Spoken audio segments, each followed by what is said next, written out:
Al anochecer de aquel mismo día, Jesús dijo a sus discípulos: «Pasemos a la otra orilla del lago».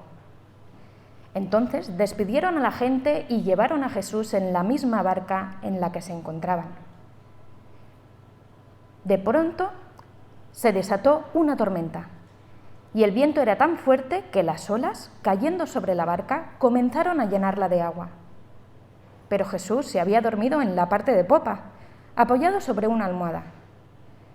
Le despertaron y le dijeron: «Maestro, ¿no te importa que nos estemos hundiendo?».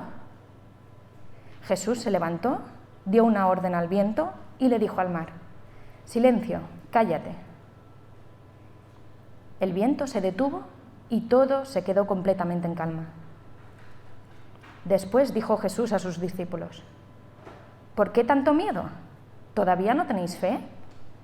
Y ellos, muy asustados, se preguntaban unos a otros: «¿Quién es este que hasta el viento y el mar le obedece?».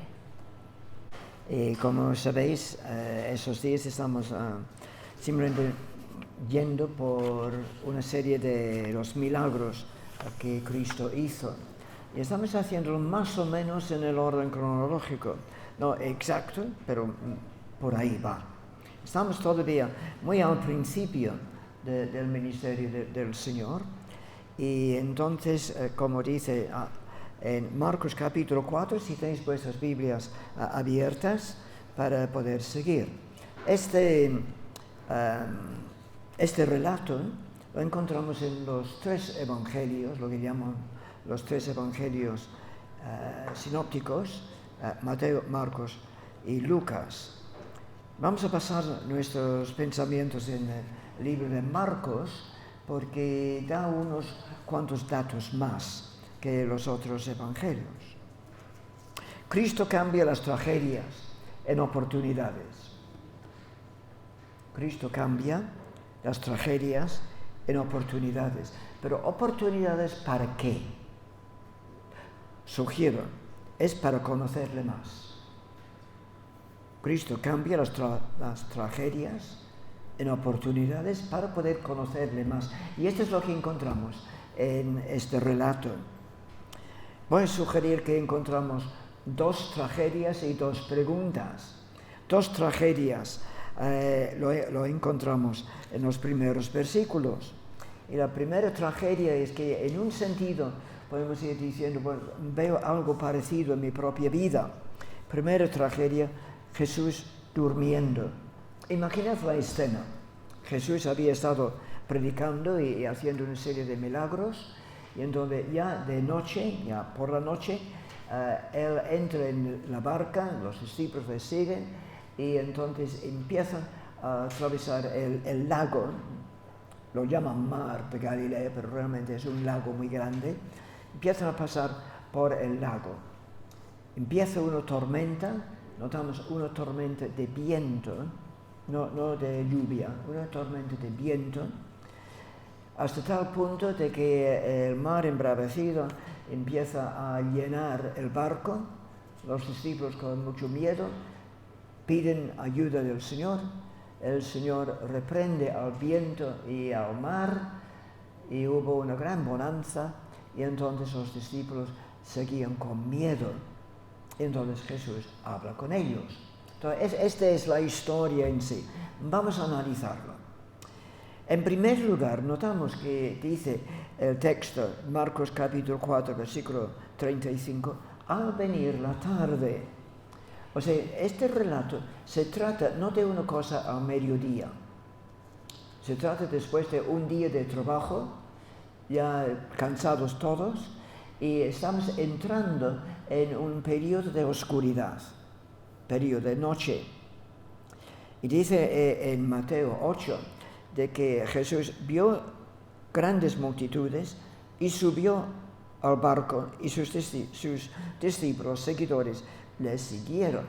Al ver las multitudes los dejó. No solamente para descansar, sino también para ir enseñando a sus seguidores más cosas de Él. Pero la cuestión es que los dejó. Con todas sus necesidades, los dejó. Y entonces subió al barco y sus seguidores le siguieron. Eso es precisamente lo que un discípulo tiene que hacer, ¿no? Tiene que seguir al maestro. Y entonces esto es lo que hicieron. En Lucas 8 nos dice, mientras navegaban, o sea, mientras estaban cumpliendo las instrucciones del Señor, entonces viene esa tormenta. Puedo subrayar esto. Mientras estaban obedeciendo al Señor, vino esta tormenta. Los discípulos podrían haber dicho, esto no es justo. Cuando estamos obedeciendo, tenemos problemas. Quizás nosotros podemos decir en distintos momentos, no es justo lo que me pasa, no es justo que tengo este problema ahora, después de todo lo que he hecho por el Señor. Cristo cambia las tragedias en oportunidades para conocerle más. Es por esta razón que Pablo decía, me gozo en las aflicciones. ¿Para qué? Para ir conociendo más a Cristo. Por lo tanto, cuando tenemos tormentas, quizás lo mejor es no ir quejándonos, sino ir dando gracias. Señor, ahora me das una oportunidad para conocerte más.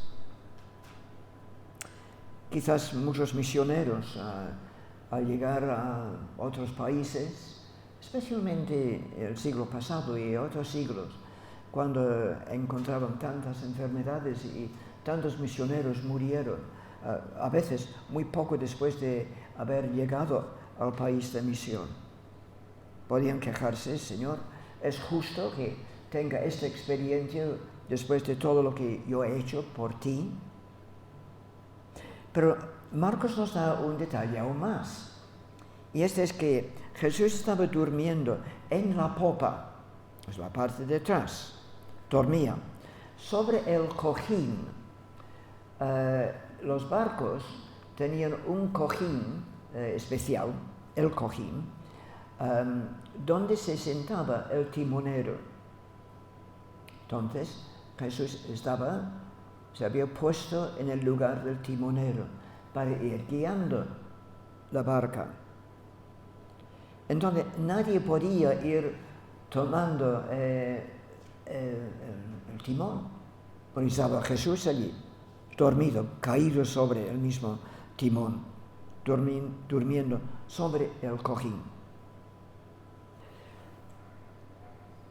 No sé si te encuentras en este momento, si no en este momento, acuérdate para un momento en el futuro en que estás en una situación fuera de tu control. No puedes hacer nada. Eso es lo que pasaba con los discípulos en este momento. Una tormenta tremenda y no podían hacer nada. Muchos de ellos eran expertos pescadores, sabrían cómo debían actuar en un momento así. Pero no podía, porque Jesús tenía el timón en su mano y estaba durmiendo. A veces el Señor nos permite distintas experiencias para que tengamos una oportunidad para conocerle más. Pues, segunda tragedia. Primera, Jesús durmiendo. Segunda tragedia, la tempestad. Debemos notar que para los judíos el mar significa algo especial. Significaba donde moraba la maldad. Tenían en general miedo del mar. Tenían que trabajar en el mar si son pescadores o si son viajantes que tienen que ir de un sitio a otro, tienen que pasar por el mar. No obstante, no les gustaba. No era ir con cruceros. No era cuestión así. La idea era que en el mar mora el mal. Por esta razón en Apocalipsis, entre paréntesis, muchas veces del mar sale un símbolo del mal. Notamos, como hemos dicho, que es un tormenta de viento, no de lluvia.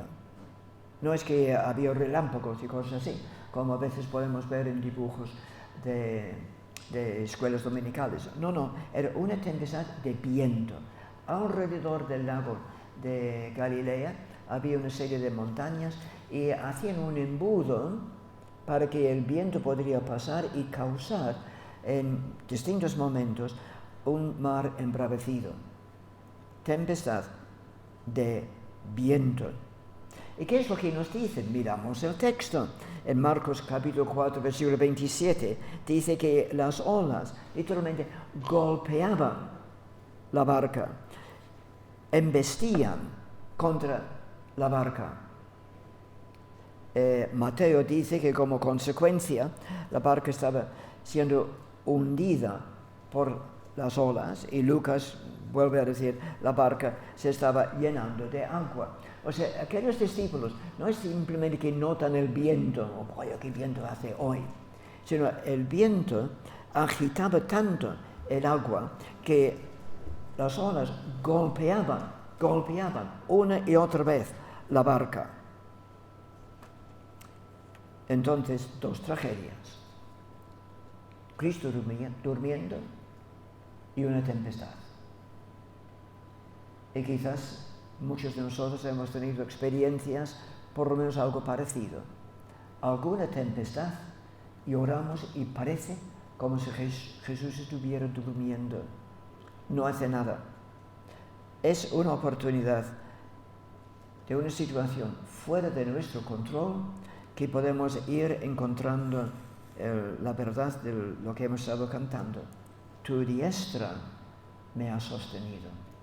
Los discípulos iban a aprender esto, pero en una forma tremenda, en una manera que podían volver a ver lo que hemos dicho en otros momentos, podían ver su autoridad. Pero vamos por partes. Dos preguntas de los discípulos y luego de Jesús. Los discípulos le preguntan, Marcos capítulo 4, Maestro, ¿no tienes cuidado que perecemos? En otra traducción lo pone así, ¿no te importa que nos ahogamos? Gritaron. Podemos imaginar esto, de que no es simplemente que los discípulos tuvieron una reunión de comité, diciendo, bueno, ¿quién va a representarnos para hablar con el maestro, para despertarle tranquilamente y decir, tenemos un problema? No podemos imaginar que más de uno se llegaron a Jesús para despertarle. Maestro, ¿no tienes cuidado que perecemos? Por esta razón en los 3 evangelios tenemos distintas frases de cómo despertaron a Jesús, porque distintos discípulos habrán estado gritándole. Pero quisiera subrayar esto. Maestro, ¿no tienes cuidado de nosotros? ¿No tienes cuidado de nosotros? ¿Has dudado alguna vez del cuidado de tu Padre Celestial?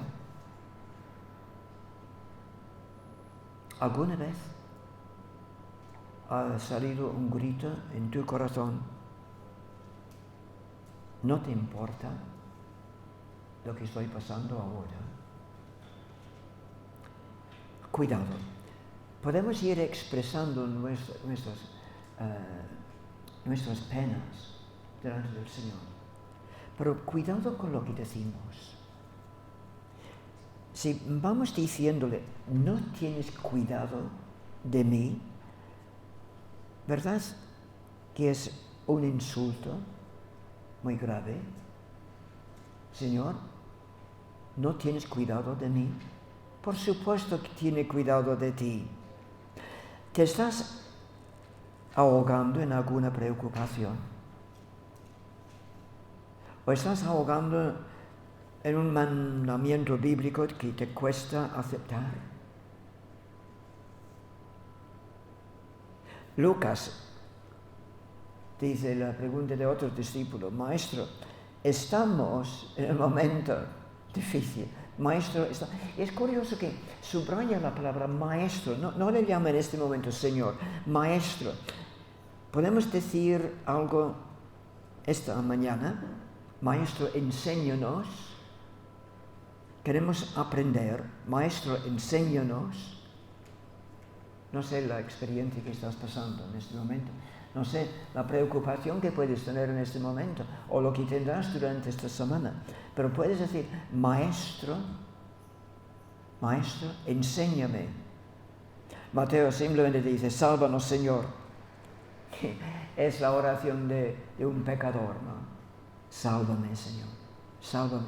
Pero también el creyente puede ir diciendo lo mismo. En medio de la tentación, Señor, sálvame.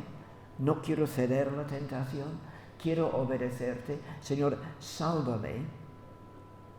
Entonces, las preguntas de los discípulos. ¿No tienes cuidado de nosotros? Maestro, enséñanos, sálvanos. Vamos a mirar lo que Jesús dice.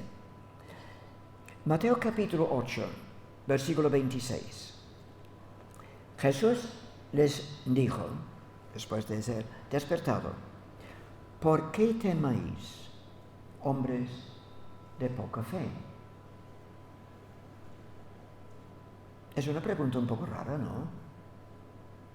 En medio de una tempestad de viento, con las olas golpeando la barca, con la barca medio hundida, y Jesús dice, ¿por qué teméis, hombres de poca fe? ¿No tenían motivos para tener miedo? Es que quizás lo que Jesús estaba intentando decirles, conmigo en la barca no hace falta tener miedo. Por lo menos podemos ir diciendo eso en nuestra propia vida. Con Cristo en la barca puede haber motivos de tener miedo, pero puesto que tu diestra me ha sostenido y me seguirá sosteniendo. Entonces, ¿qué ocurre? Jesús les pregunta, ¿por qué teméis, hombres de poca fe? Entonces dice, levantándose, reprendió a los vientos y al mar, y se hizo grande bonanza. O sea, le despiertan, Jesús les pregunta, ¿por qué tenéis tan poca fe? Y entonces, levantándose, reprendió el viento. Lección. La fe viene antes de grande bonanza. ¿Por qué tenéis tanto miedo? Y entonces el Señor reprendió los vientos y el mar y se hizo grande bonanza. Tantas veces, en medio de una tempestad, podemos ir diciendo, Señor, confío en ti. No entiendo nada. Pero mi fe está en ti, tu diestra me ha sostenido hasta ahora. Y entonces viene la grande bonanza. Cuando nuestra fe, cuando nuestra vista está puesta en el Salvador.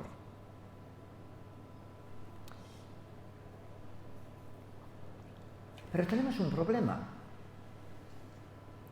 Siempre estoy diciendo que debemos ir comparando los 4 evangelios, o en este caso los 3 evangelios, porque al ir comparando, en donde podemos ir sacando más provecho, porque uno dirá unos detalles y el otro dirá otros detalles.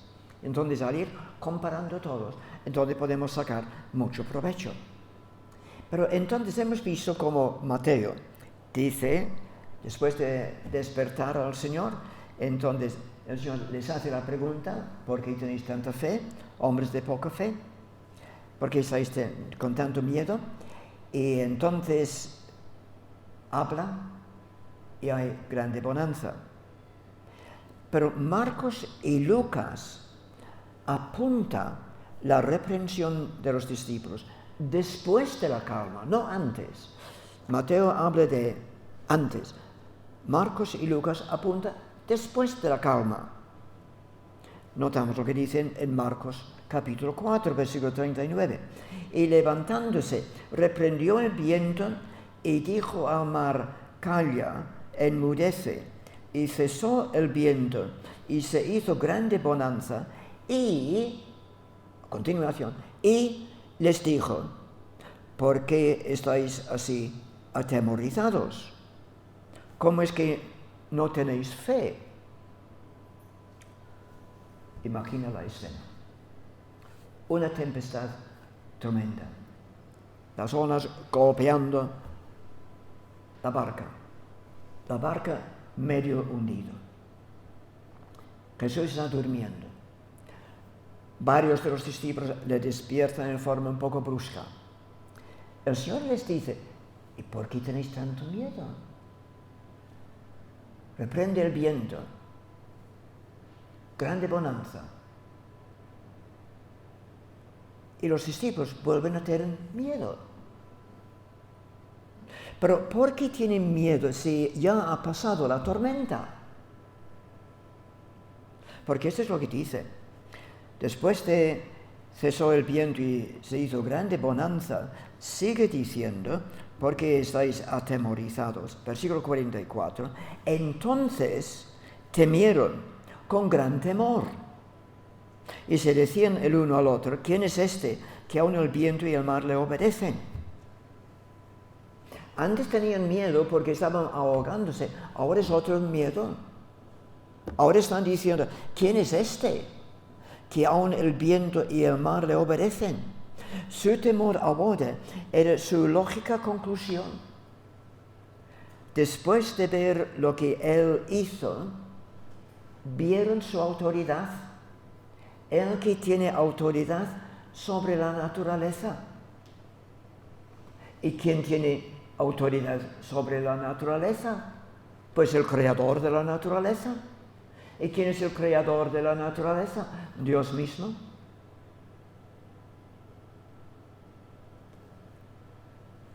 En el Salmo 89, versículo 9, dice: tú, Jehová, tienes dominio sobre la braveza del mar. Cuando se levantan sus ondas, tú las sosiegas. Y estos discípulos habrán cantado esta canción muchas veces. Y entonces ven delante de sus mismos ojos como alguien reprende la naturaleza y la naturaleza le obedece. Su lógica conclusión, su autoridad.